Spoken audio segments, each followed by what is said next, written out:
Okay.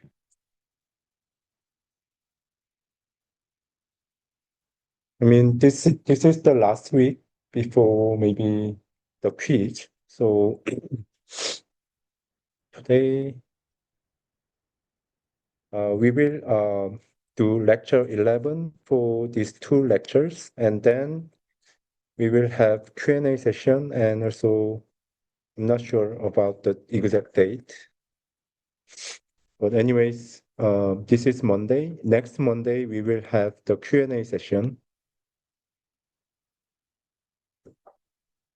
And next Wednesday, we will have quiz 2. Okay. So same as before, in quiz 2, you don't have to, you have to prepare some material, but that had to be paper material, and you cannot use any electrical device. Okay.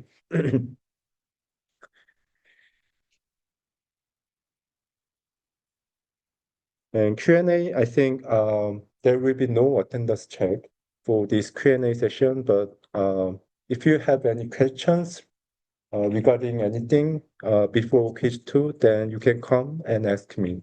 Okay, so we will proceed this in this lecture room. Okay, but there will be no attendance check. Okay. Okay. So for today, we will learn about these visual language models. So nowadays, we have learned about these computer vision topics. Okay, mostly the image classification, object detection, and segmentation, and so on. We so many architectures that is developed for these computer vision applications based on CNN and also the transformer. Okay. But nowadays, we also see the NLP, the natural language processing. You already know about ChatGPT. So we are seeing agentic AI, which can chat with us. Okay. So, I mean, before GPT, the Vision was the very promising way to, I mean, I mean, developing AI. Okay. So, but nowadays, the language is a very promising tool to develop some AI. Okay. So there's some effort that want to combine those effort, the visual domain AI and also the language domain AI. So we will learn about such effort today. Okay. In this lecture. Okay. Uh, ChatGPT is the application of the GPT, which is the abbreviation for Generative Pre-trained Transformer. Okay, so GPT. So it's the transformer-based method, and they first pre-train transformers with large amount of data in generative way, then apply, this GPT, which is pre-trained transformer to chat domain, and that is called as ChatGPT, which we are nowadays using. And this is, GPT version 1, and nowadays we use, GPT-4 maybe. And in the year of 2018, this GPT has been first appeared. Okay. And that is actually using the transformer-based architectures. Okay. What they do is they pre-train the transformer using unlabeled data. So, but this data is the sequence of word. Okay. So we already learned about that. The transformers, the initial transformers before Vision transformer, this transformer was derived from the natural language domain. You're already familiar with that, right?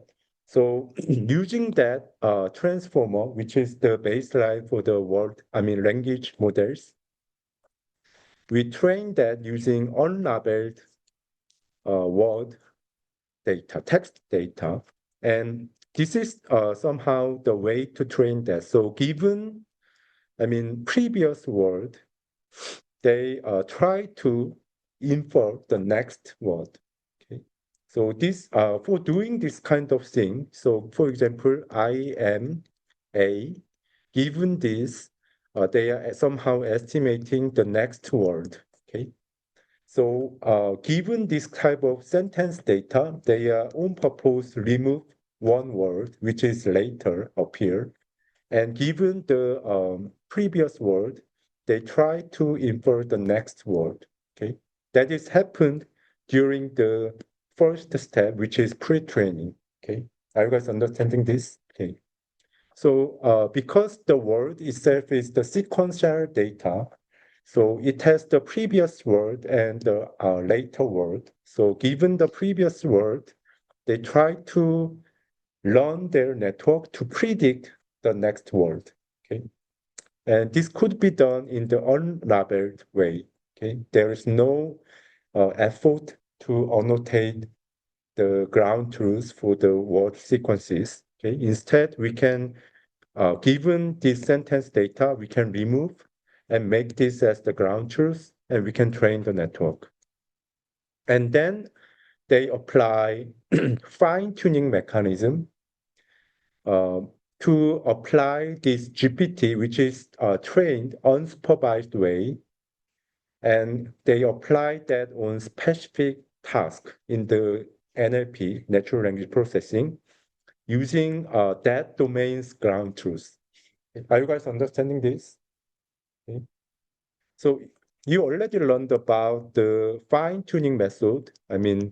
Using the ImageNet dataset. So ImageNet, that is very large-scale image classification data. So we pre-train our AlexNet on this data, and then remove the last layers and replace that to fit to the new application, new domain image classification.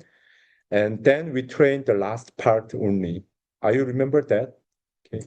So similar to that, in GPT, they pre-train their transformer architecture using many unlabeled data.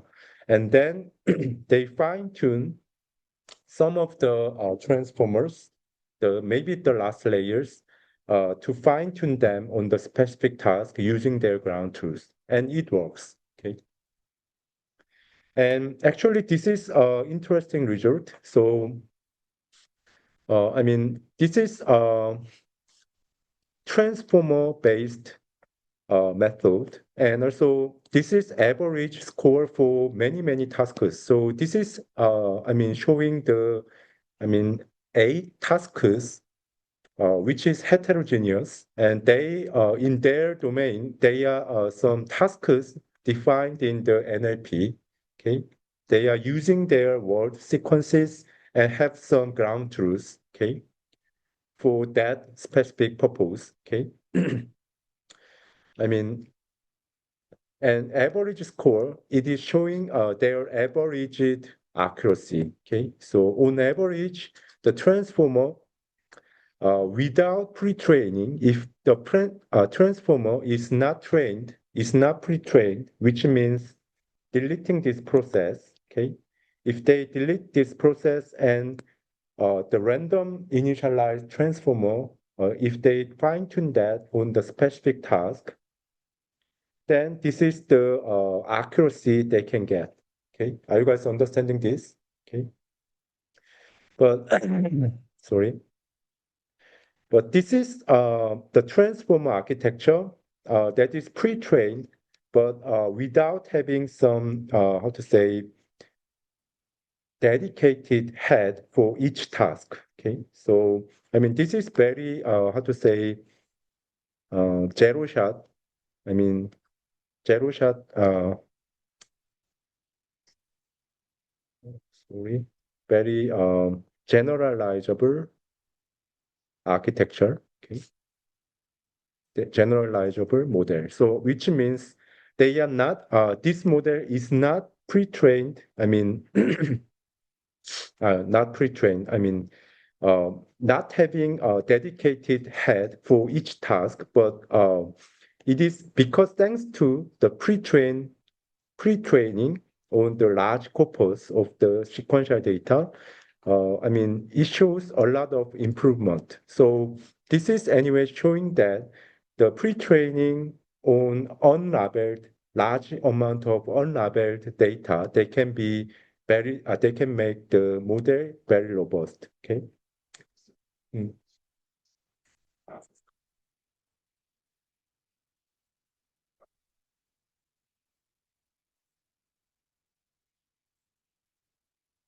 Sorry. Okay. So, but even with auxiliary language model, even with auxiliary language model, the performance is not very good for some of the tasks, but some tasks, it is getting better, but some tasks, without auxiliary language model, this performs better. Okay, so, I mean, this is showing that, the pre-training on the large data, large unlabeled data, it is very efficient. And without having dedicated language models for each task, it can perform very good. Okay, are you guys understanding this?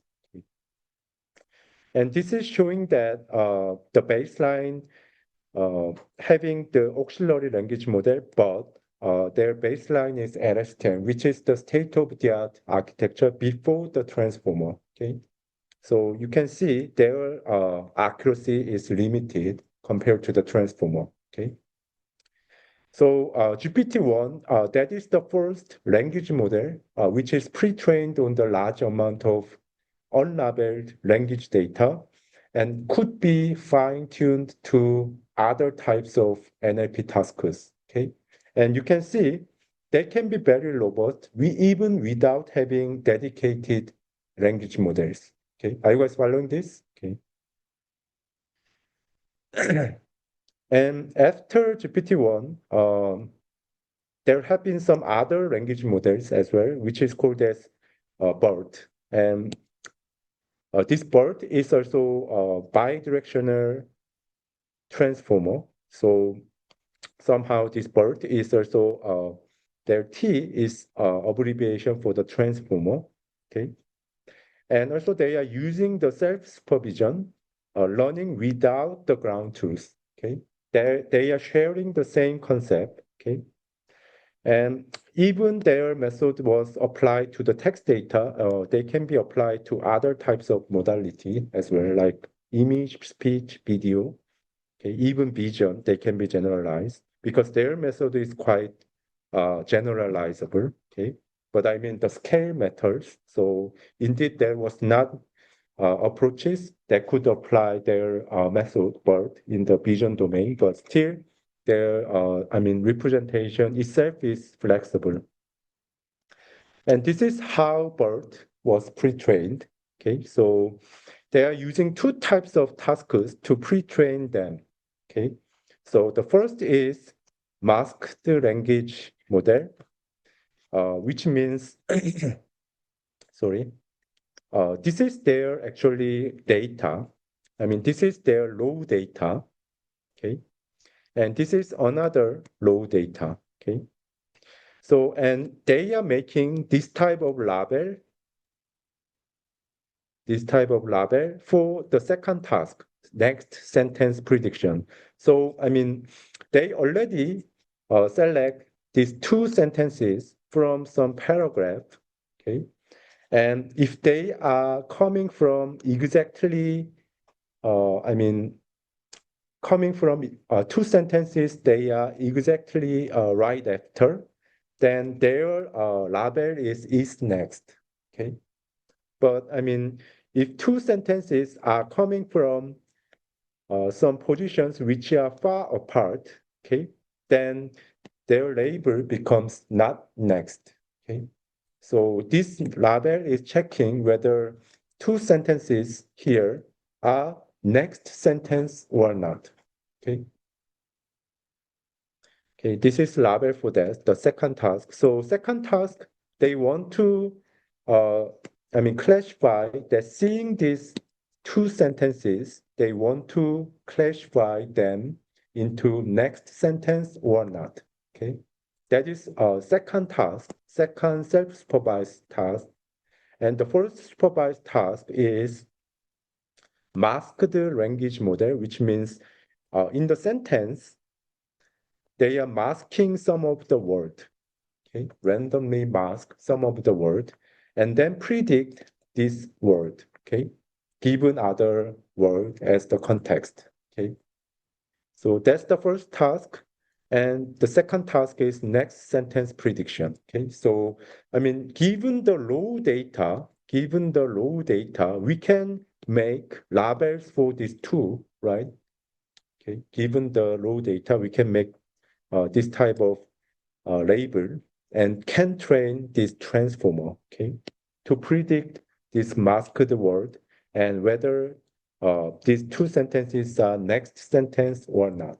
Okay, and we can, if we have many amount of, this text data, then we can randomly select two sentences from them and make ground truth by ourselves and train that. Okay, so in that way, in that sense, we can exploit large scale, very large scale data set. Okay, and this is the token indicating that this is the starting token, and this is the token for, I mean, indicating the, end of the sentence. Okay. Anyways, this is also sharing the same concept. So using these two tasks, which is self-supervised, they pre-train their large-scale architecture, and then fine-tuning is applied to fine-tune their parameters to specific tasks. Okay. And this is showing the effectiveness of this BERT. Okay, so they are also having two types of architecture, which is moderate size, in the moderate size and in the large size.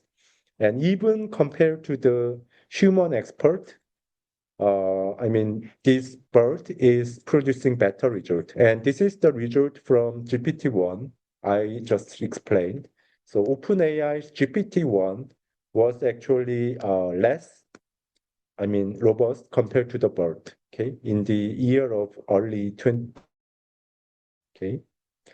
But after that, GPT only have this amount of parameter, and BERT, they are having 3 times more parameters than the GPT-1. Maybe that's why BERT is having better performance compared to the GPT-1, okay. So, and inspired by this fact, OpenAI, they try to scale up their language models, their parameters, okay? So, and GPT-3, that is having almost thousand more times parameters than the GPT-1, okay? And that is, this kind of things was tried in early 2020, okay? And GPT-3, that has a lot of variant as well. So this is the largest model, and this is the smallest model. And this is the model number, parameter number for the largest model, okay?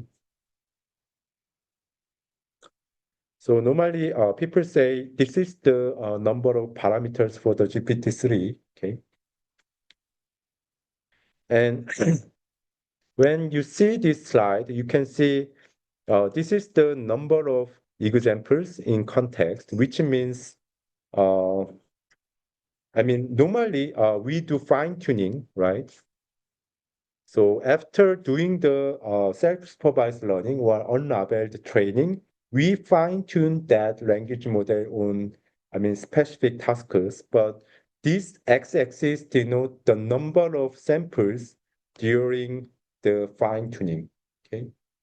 So even, zero means we are not supplying any training image during the fine tuning for the specific task. Okay.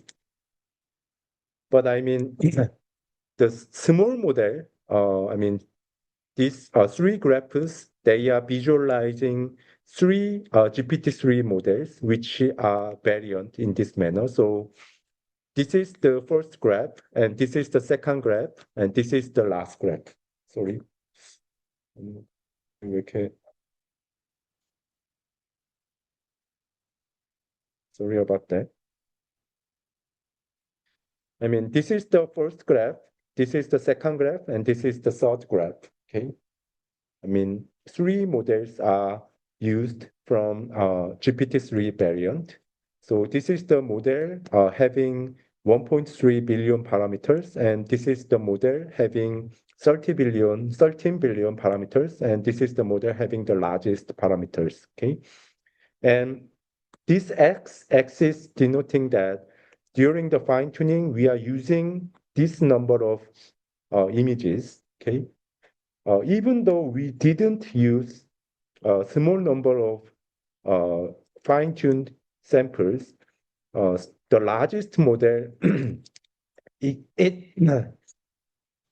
I mean, even with zero number of samples, it has some accuracy on that specific task. Okay, so this is called as zero-shot learning, which means during the fine-tuning, we are giving zero number of samples, and this is called as one-shot situation because we are giving just one sample for the fine-tuning. Okay, and this is called as the few-shot situation because we are giving few number of samples during the fine tuning. Okay, are you guys following this? Okay, I mean, when giving more and more samples, of course, their accuracy is becoming, robust for the specific task. Okay, but you can see if we are having the large number of parameters, their speed, to increase, okay, is becoming faster. Okay, so I mean almost 10 times, okay, and almost 10 times, okay, but you can see their difference is quite, I mean, exponential. Okay, so their ability to generalize to unseen data is becoming exponentially better. Okay, by increasing the, model size. Okay. Okay, and this is the data set the GPT-3 is using. So there are many, many text data in the web. Okay, even Wikipedia and other types of large scale text data, they are doing the pre-training using the transformer, using the method we have learned before. The gradient descent has mainly used. Okay, and then you can see GPT-3, their zero-shot performance is comparable to some of the state-of-the-art algorithms. Some are less than, GPT-3, even without seeing any training samples for the specific downstream tasks, some tasks they can win, even win the state-of-the-art on that domain. But sometimes it is less robust, but this is somehow natural thing. Okay. But sometimes it is even better without seeing, specific training data. So that's the lesson I want to deliver here. Okay, so when you scale up the architectures and doing the pre-training with large amount of data and fine-tune, or even without fine-tuning, that representation is already very good. Okay, so even surpassing some of the state of the art for the downstream tasks. Okay, are you guys following this? Okay. Okay, so GPT-3, that was, very good architecture, but actually there have been GPT-4 already, okay, and it has more parameters, even larger parameters compared to the GPT-3. And also we are now having ChatGPT based on this GPT-4. Okay. And we briefly saw the history of the language models. Okay. And I want to deliver some method which is called as CLIP. Okay. And this is introduced in the year of 2021. And Um, Actually, this is the method that can align the text and vision signals. Okay. And also, it is somehow, how to say, changing the knowledge we have seen before. So I think this is very important architectures. Okay. So compared to the AlexNet, I mean, we are already familiar with the concept of training the model with the training data and testing the model for, I mean, testing data. We are already becoming familiar with that. But this clip is changing that kind of paradigm. Okay. So clip is the method that can achieve zero shot or few shot learning using the thing you already seen. I mean, by pre-training vision encoder and text encoders, and by aligning their representation, we can achieve this zero shot or few shot learning on vision domain. Okay, so we will see now. Okay?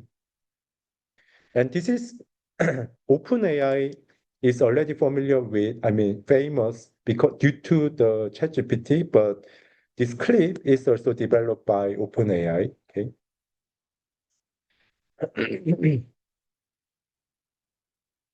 So, I mean, clip is contrast, language, image, pre-training. Okay. That is abbreviation for this. And there have to be text encoder and image encoder.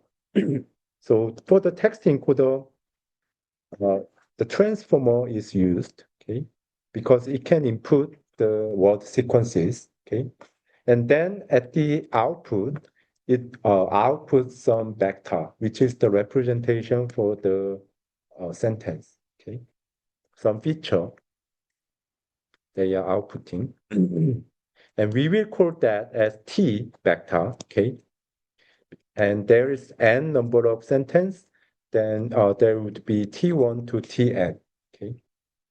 And for the image encoder, we will input some image, and then we will extract the image feature. Okay, this will be also the trans VIT architecture or ResNet. Okay, which is the state-of-the-art vision encoder we have so far seen.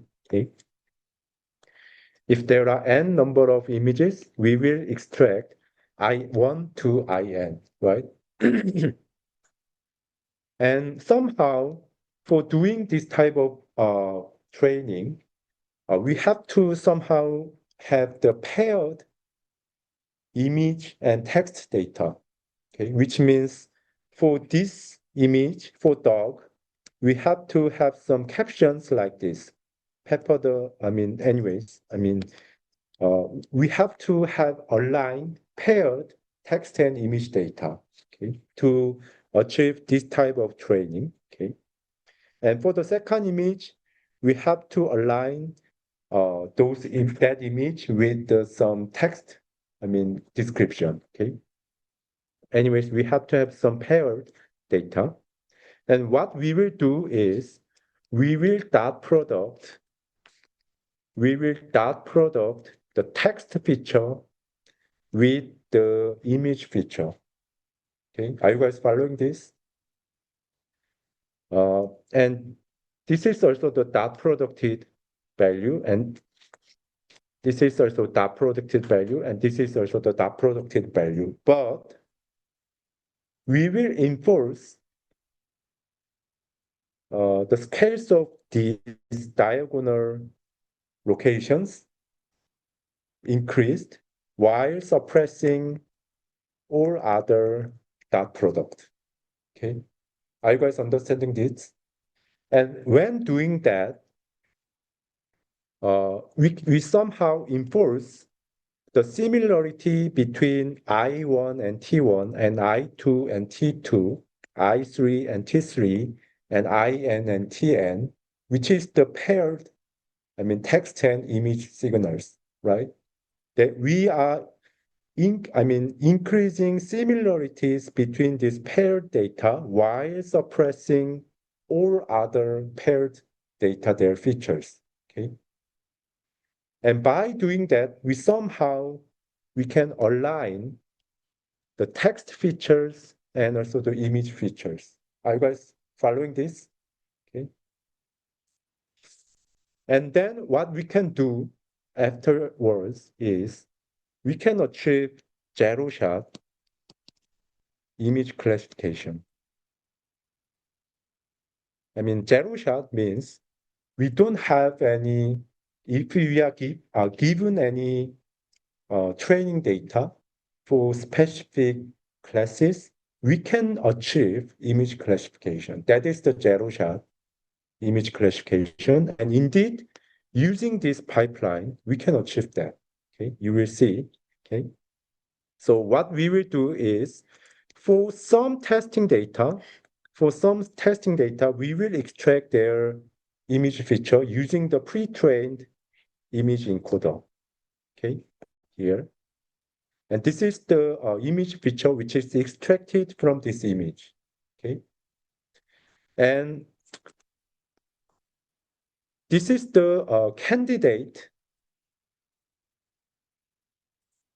class label. Okay.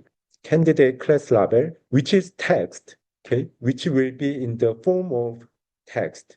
Okay. We can even add or remove some of the candidate here. Okay. And we input those text into text encoder, which is pre-trained here, which is pre-trained to be aligned with image encoder. Okay. Then after extracting text features from all the semantic class labels, we can map it to text features here, right? And then what we will do is we will find one maximum dot product among these products. Okay. Then that text word is becoming the class label. Okay. Are you guys following this?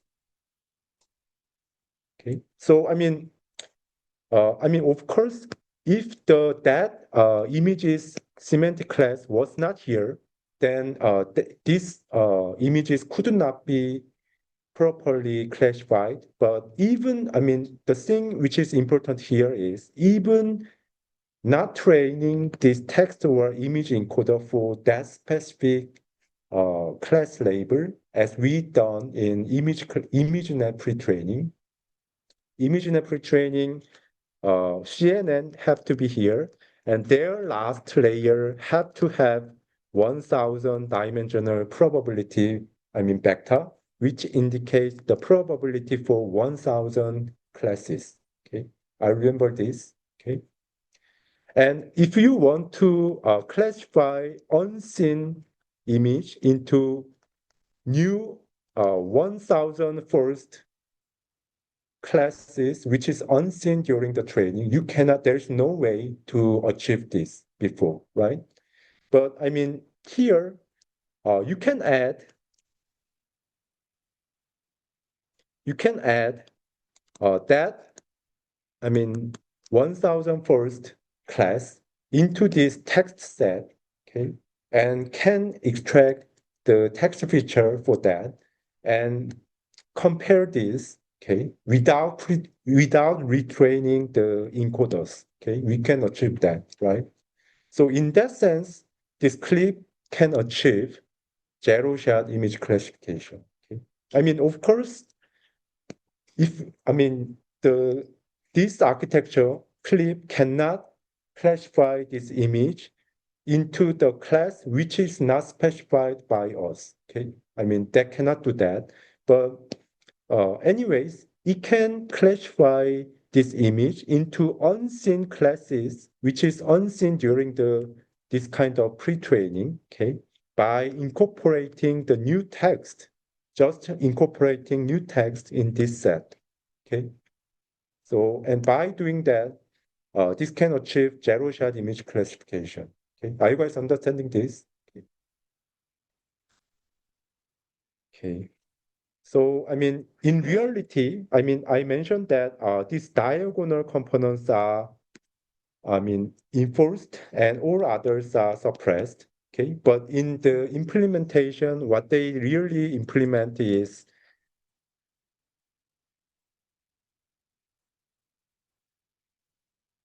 they apply, how to say, cross entropy in this direction once and max cross entropy, I mean, softmax values by enforcing this in this direction once, and then apply softmax in this direction and enforce this for each columns. Okay, so I mean, this is two-dimensional signal, but I mean that applying softmax is applied for each row and each columns in two directed ways. So you will see here for that. So this is the pseudocode for training the clip.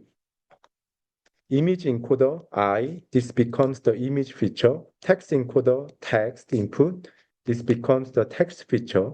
Okay, and sorry, we have to normalize their feature. Okay, not normalize first. Uh,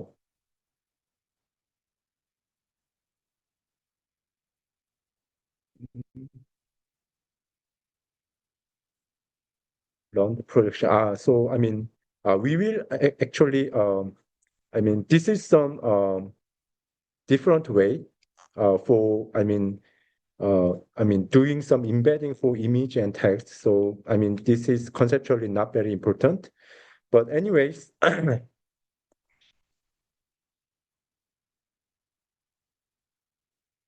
sorry. Which is important is I don't know why.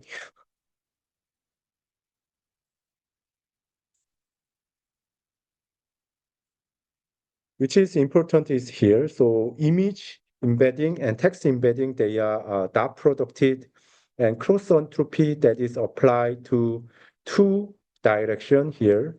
Okay.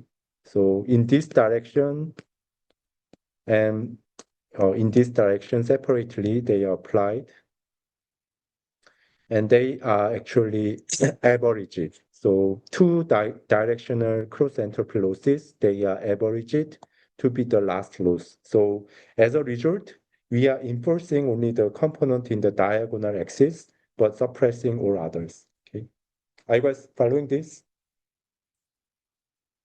And they are training these text and image encoders using the image text pairs from the web. Okay, so this amount of 400 million number of data pairs are used to train the network. And architecture, image encoder, they are using ResNet and VIT. For the text encoder, they are using the transformer. Okay.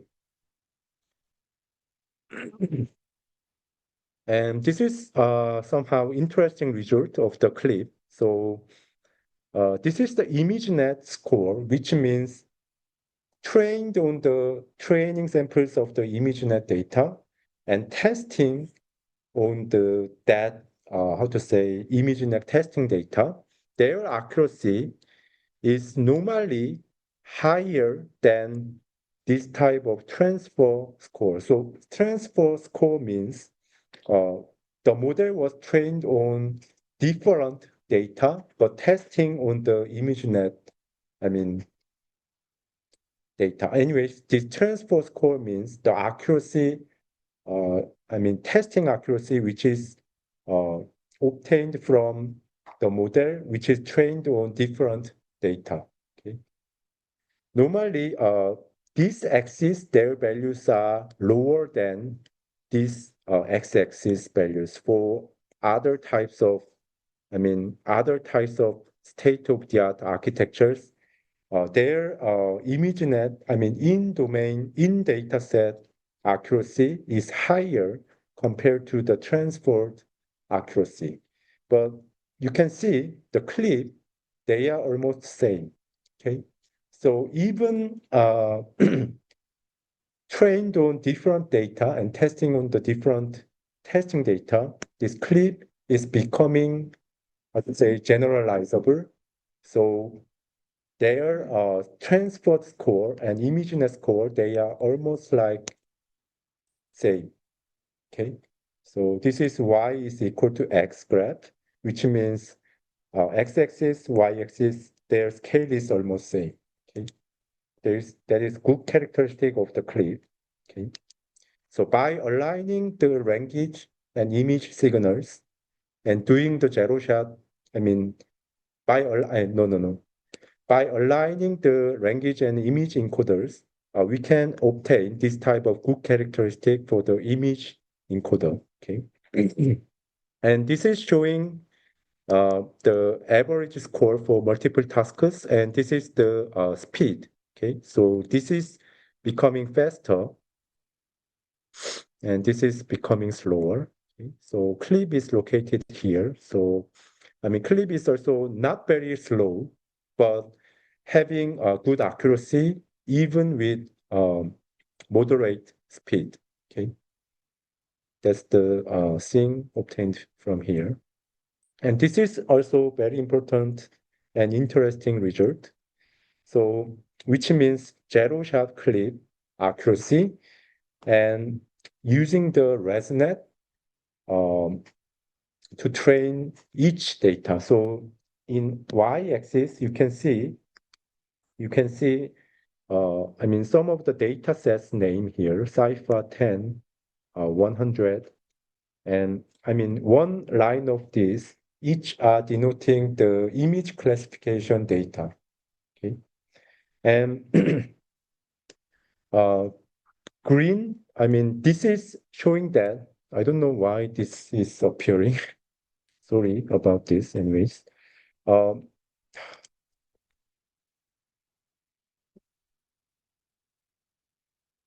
okay, I mean, this green. Oh, sorry.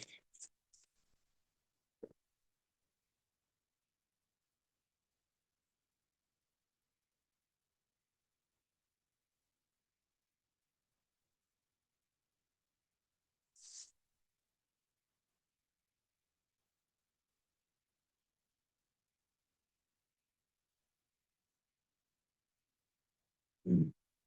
Okay.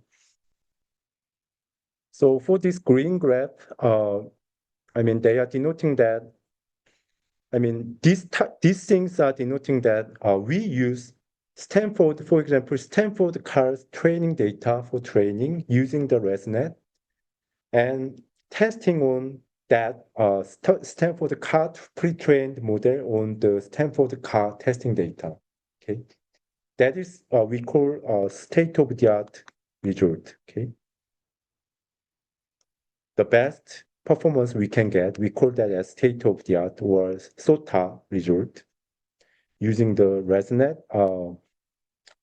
I mean, in-domain training, via the in-domain training, we can get result here. And also using the clip, their classes as the text signal, we can do zero shot image classification. And this is denoting that even without in-domain training for the clip is better than in-domain trained ResNet, okay, by this percent, okay.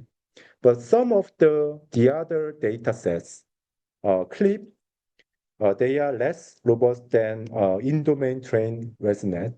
But still, I mean, this is very great thing, but this is somehow natural thing, okay. Even without seeing training data on that specific domain, I mean, their performance could be less, but still not bad. Okay. The worst case is also, but worst case, it is bad. But for moderate cases, it is not that bad. Okay. That is very good characteristic of the clip.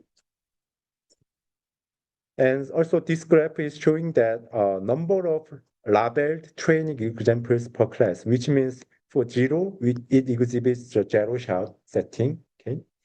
And this shows the one shot setting, and this is the few shot setting. Okay.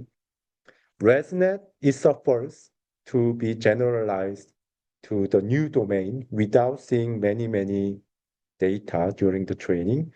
But Clip, that is the best. for the generalization ability. Okay? And there have been some other techniques. I mean, there has been few-shot learning research before CLIP, okay? And that is the method for that. But CLIP, by aligning image and text features using large amount of data, they can achieve the best performance in the few-shot and zero-shot learnings. Okay?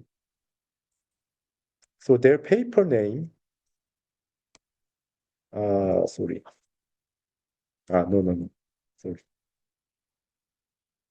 And another interesting result is also you can see here. So this is the class. Normal ImageNet classification performance is denoted here, and this is the how to say distribution shifted data cases. So if you train the network, train the ResNet or other CNN models using the ImageNet, but testing on distribution shifted data sets such as this type of data. So this is the original ImageNet data, but this is the example of distribution shifted data. So this is showing the cartoon images, but having the same class, which is banana, right?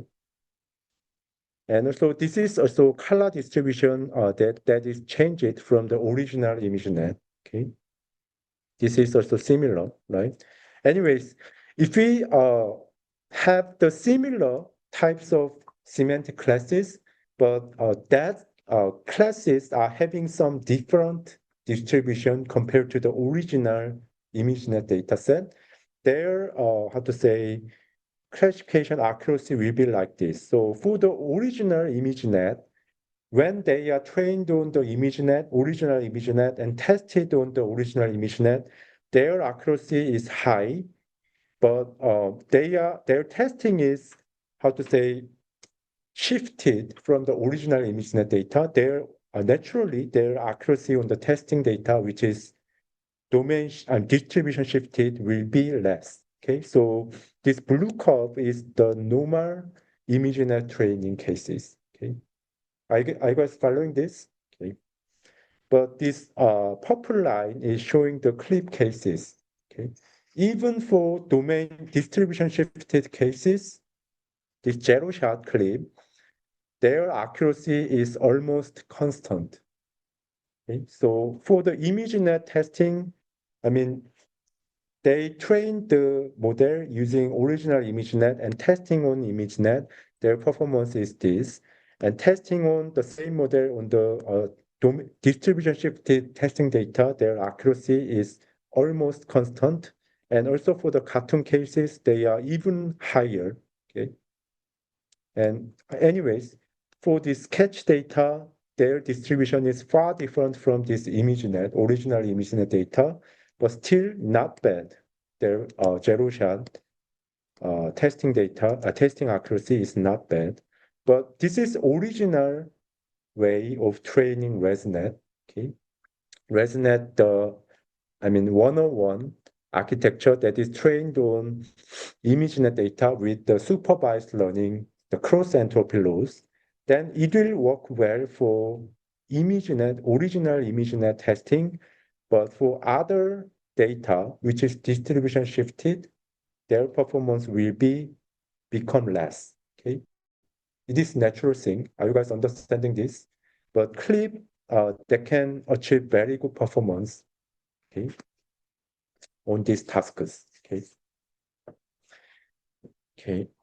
But I mean, their weakness is obvious. I mean, zero shot performance, they are showing very good, very promising result, but and in many cases, sometimes they are higher than SOTA, but well below the SOTA. So that's the, challenges remained for CLIP, but still showing very promising result. Okay. And they are sometimes weak on some abstract tasks, such as counting the number of objects or not. I mean, that kind of situation, this clip is suffering. I mean, but you have to remember that this clip is proposed in 2021. So this clip is already having very good, I mean, improvement. Okay. But I mean, we are saying about the original clip, which is proposed in 2021. And sometimes poor at OD data classification, which is out of distribution classification, which is challenging. And also, I mean, weak to some adversarial attacks, but we didn't, I mean, learn deeply about this. So, I mean, you don't have to understand this at this moment. And because the data sets are somehow biased, because we are training this clip using 400 million data, image and text pairs, which is collected from the web. So there are some social biases. Okay, so social biases are like if I mean humans normally in the web, there will be more I mean peoples from Western society rather than in the Asian society, maybe. So that kind of things are social biases. Okay. So I mean, okay, these are weaknesses for the clip. And there are another interesting algorithm that is called as grounding Dino. I will only introduce their what they are doing at this lecture, but maybe next time we will learn about how they can achieve that. So this is also in the method introduced in the year of 2023. Marrying Dino, which is I mean Dino is advanced version of DETR. So I already introduced DETR, which is the object detection algorithm based on the transformer. Dino is, I mean, advanced version of DETR. So this is published in ECCB 2020. But Dino, as far as I remember, it is anyways published in last year. And grounding Dino, that is combining this Dino, which is the transformer-based object detector, uh, I mean, using the language signal, okay, you can understand that like that, okay? So what they do is this type of thing, okay? So what we did previously has been this kind of thing, closed set object detection we have dealt with, which means we only estimate the classes of the predefined object. Okay. Previously, bench or lions we can detect. Okay, which means Coco pre-trained. Coco is Microsoft Coco. Already introduced this data set last time. This is the largest and completed object detection data we frequently use.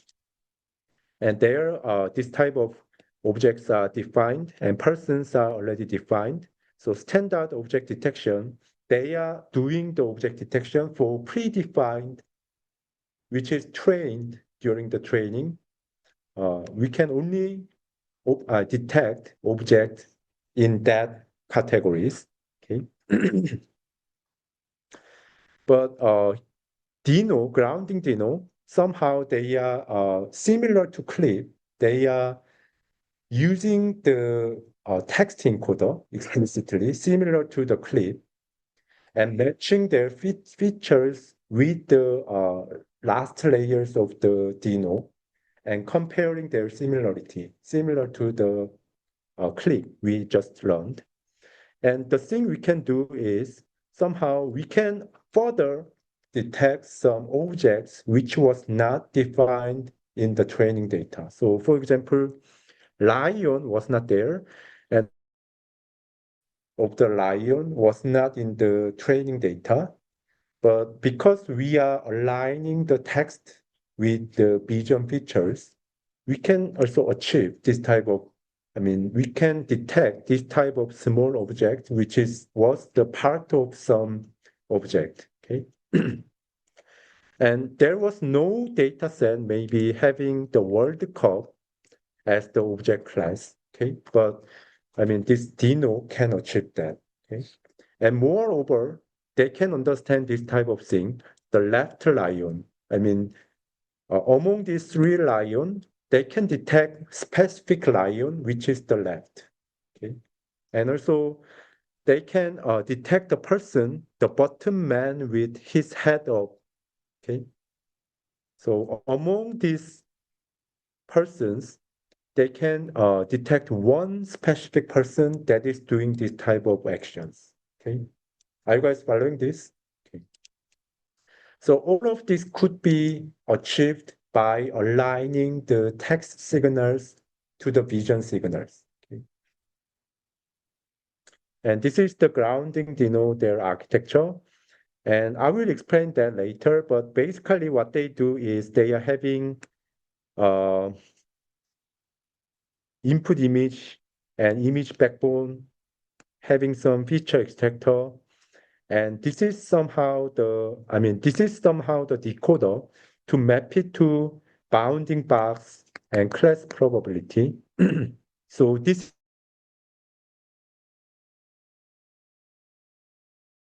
they are using the encoder. They are they are first extract feature and improving that using encoder, and using decoder, they can estimate bounding box and classes for object queries. Are you guys understanding this? But they are having another stream of text stream, and they are encoding some text, and this is very core part. So they are extracting some text features in this part, and they are extracting the visual features in this part, and they are somehow matching with these text and visual signals, similar to the clip. Okay. So this is similar to contrastive learning, enforcing only the diagonal component, suppressing all others. Okay. Are you guys understanding? Okay.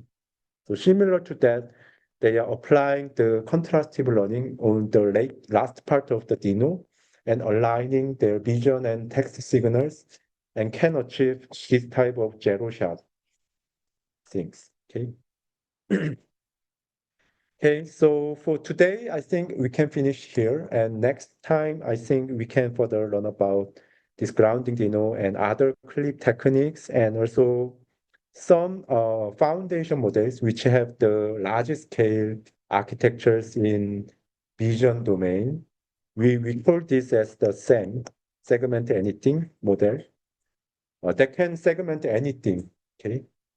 So without pre-training on the specific task, we can segment anything. That's the SAM.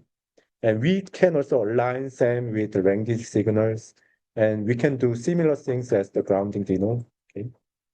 And also after that, we will learn about some method that can generate images conditioned on some text. Okay. So using have you heard about stable diffusion? Stable diffusion, that was, earlier version of stable diffusion, that is DALL-E. It is also made by OpenAI. And we will next time learn about this DALL-E.